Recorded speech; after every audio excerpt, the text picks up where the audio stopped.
आजच्या तारखेत 1:30 वाजताच्या दरम्यान 1:30 ते 2 वाजता जेव्हा माहिती मिळाली की शुक्रवार बाजार येथे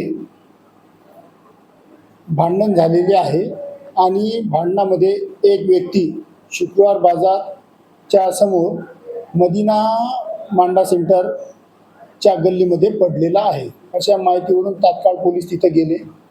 पोलीस तिथे गेल्यावर एक व्यक्ती तिथं पडलेला होता आणि तो पूर्ण रक्तबंबाळ झालेला होता। त्याच्या पूर्ण आजूबाजूला चौकशी केली, त्या संदर्भात चौकशी केली।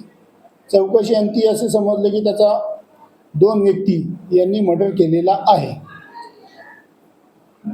त्या 2 व्यक्तींचा आम्ही शोध घेतला। 2 व्यक्तींना आम्ही ताब्यात घेऊन त्यांना विचारपूस केली। त्यांनी सुद्धा पैशाच्या कारणावरून आमचे वाद होते असे सांगून खुनाचा गुन्हा आम्ही दाखल केलेला आहे। आरोपी आमच्याकडे 2 आहेत, 2 ताब्यात घेतलेले आहेत।